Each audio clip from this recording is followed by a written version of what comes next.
Hey guys, how's it going? Welcome again to How Channel with GJ, where we show you how. Thanks for sharing, liking, and subscribing. Today we're going to do something that's pretty simple but very, very important when you are a video editor, and that is how to save effects as a preset so that you don't have to rebuild them all over again. So I'm just going to show you here. I have a really nice picture here from Ben Wicks, just a beautiful picture here, a winter picture, and I'm just going to throw some effects into there. So let me just go into video effects. And I'm just going to look for maybe some distort here. I'm going to look for sphere eyes under effects. I'm just going to drag that down, and when I do, it's right here under the effects controls, and you'll see what it does here.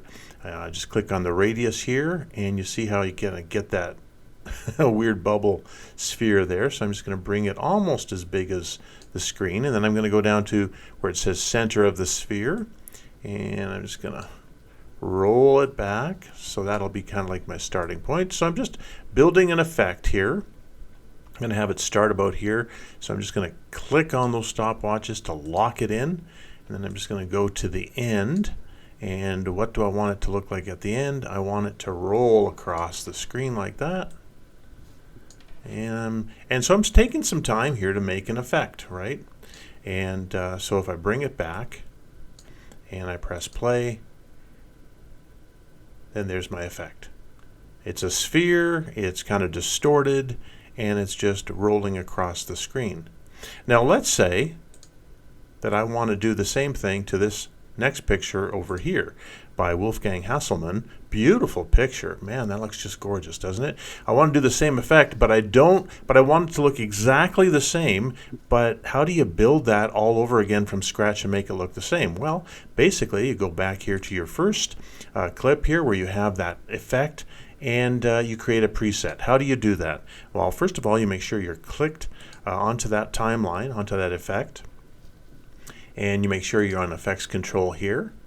And just in the panel here, you do a right click and you do select all, and then it's going to select all your effects.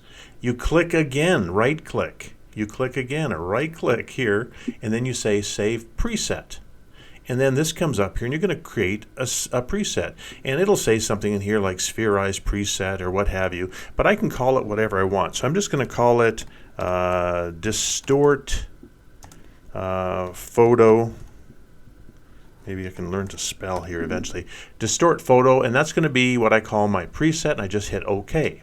So when I do that, then if I go up here to effects, you'll see there is the first category here says presets. If I click down on that, then there it is, distort photo.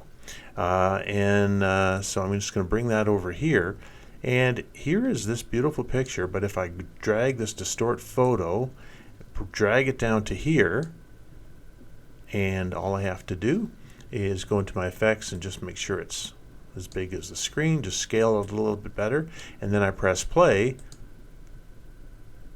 Look at that. It has exactly the same effect as I had on the first picture. And that is really the value of having a preset. So if you ever want to do the same effect on anything that you're working with, create a preset by doing that, and then you can just have it here in your list. You can drag it down, and you don't have to rebuild it from scratch, and it's just that simple. Okay, that's it for today. For How Channel with GJ, thanks for liking, sharing, and subscribing. It's so important. Great to see you guys subscribing. We'll talk to you next time.